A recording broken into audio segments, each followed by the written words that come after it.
Nah sekarang saya mau tanya ini Ki.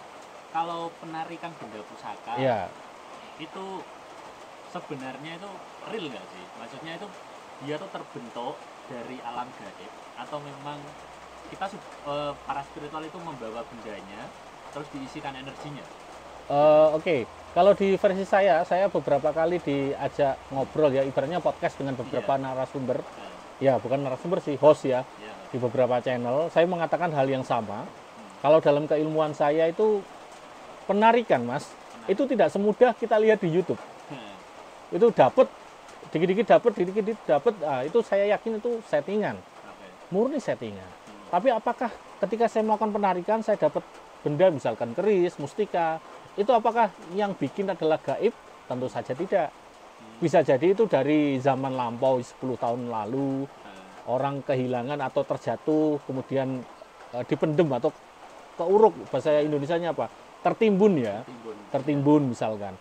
Ya berarti yang menemukan kan saya, karena ada energi yang saya rasakan, saya tarik lagi di situ. Oke. Nah, prosesnya kayak gitu, Mas. Iya, iya. Berarti setiap tempat-tempat kayak misalkan contohnya di bawah itu ya gitu. Ya, Itu kan energinya katanya kan kuat. ya, Eh, kalau misalkan energi itu ditarik terus dimasukkan ke sebuah benda, itu ada laku tirakat khusus nggak? ada. Maksudnya kita harus melakukan puasa dulu atau gimana untuk mempunyai ilmu tersebut lah. Wah, kalau dikatakan seperti itu, tirakat itu sudah dulu-dulu, Mas. Nah, Nah, ibaratnya tirakat ya minimal ya puasa 33 hari. Sudah pernah melakukan. Kemudian ada yang namanya menjaga kemampuan spiritual dia ya. Kemudian dia juga punya entah itu tenaga dalam basicnya. Itu bahan baku atau bekal untuk seseorang melakukan proses penarikan. oke oke. Nah, Kayak gitu. Kadang berhasil, kadang enggak. Kalau presentasi saya 20 kali penarikan, berhasilnya cuma 2, Mas. Jadi tidak semudah susah orang ya. melihat kayak Oke. gitu. Nah, kalau misalkan kita udah menarik sebuah benda gitu, Ya, itu ada dampak buruknya nggak sih pada sangat diri kita? ada. Maksudnya kan kita bisanya orang-orang yang melakukan hal tersebut itu kan tujuannya untuk memperkaya diri. Contohnya ini hanya contoh. Itu nanti ada efeknya nggak sih? Ini kurang kurang jelas maksudnya pertanyaannya ya, Mas. Maksudnya menggunakan atau proses penarikan? Menggunakannya. Oke. Biasanya kan ada orang yang memaherkan dari Ya, orang, terus itu dibawa kan ya. untuk memperkaya diri. Nah itu ada dampaknya nggak? Kalau Nah, misalkan ada dampaknya, bisa nggak itu dicegah dampak itu?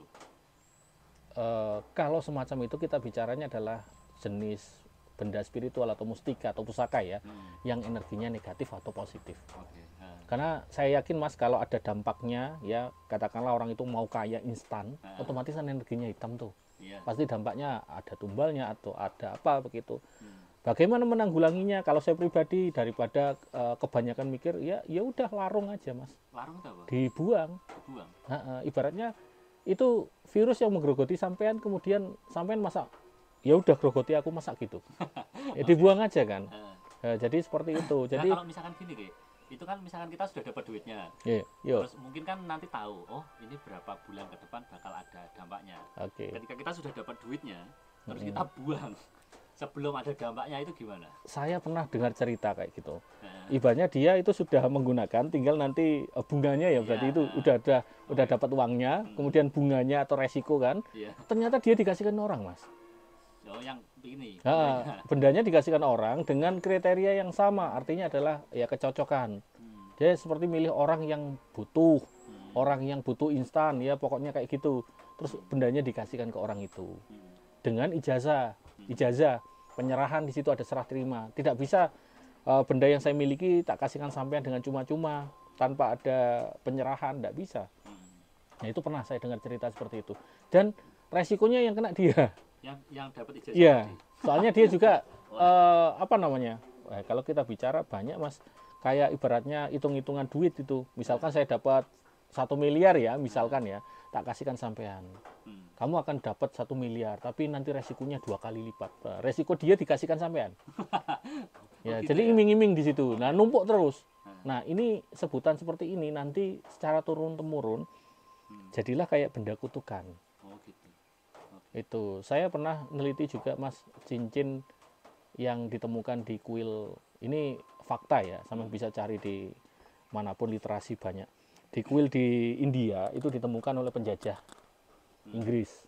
kemudian penjajah itu merebut dengan paksa, kuilnya dihancurkan, harta karun disikat lah ibaratnya, diambil semua. Kemudian dikasihkan oleh apa namanya, si ajudan lah ibaratnya dulu. Ajudannya kena celaka, dikembalikan lagi ke orang itu.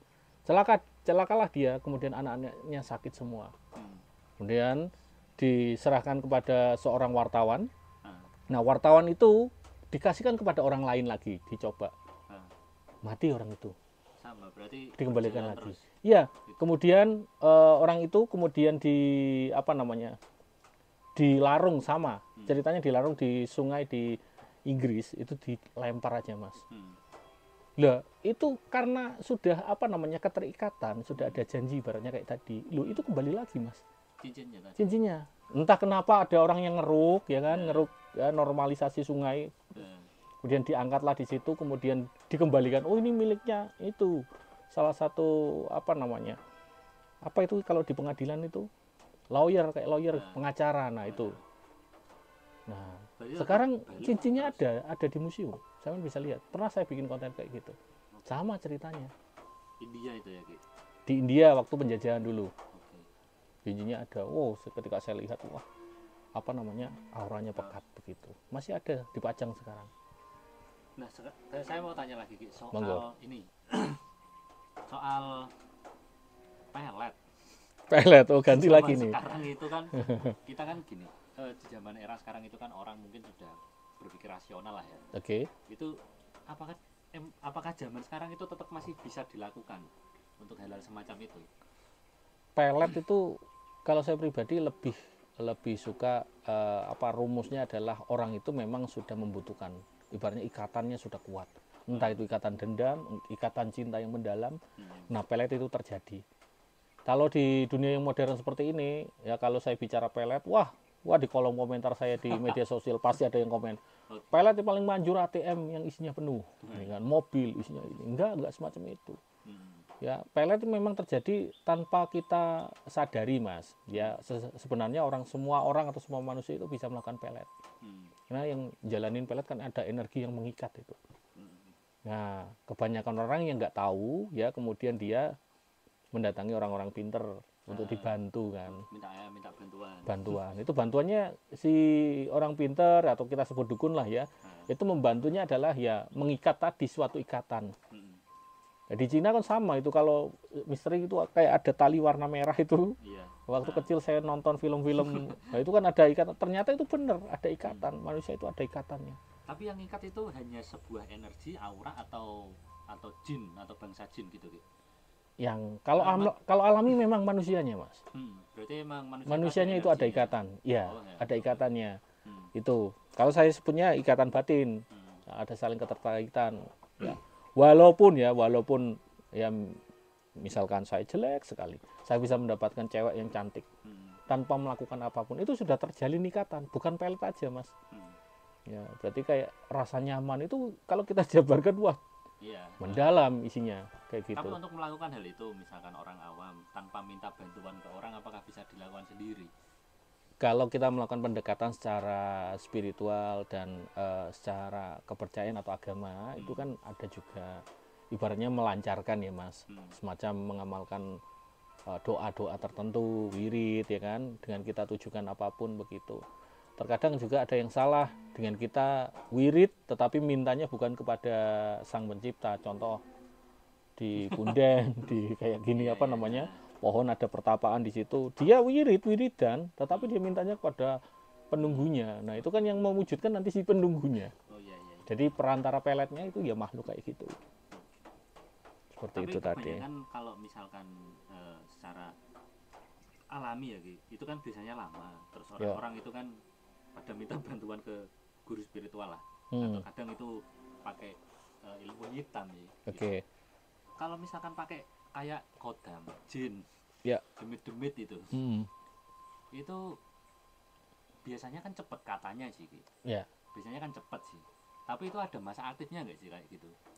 Misalkan contohnya korbannya itu rajin ibadah, apakah tetap bisa ditembus kayak gitu?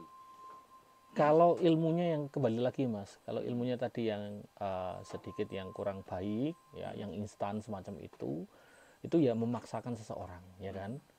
Kemudian apakah dia ibadah terus, apakah bisa ditembus?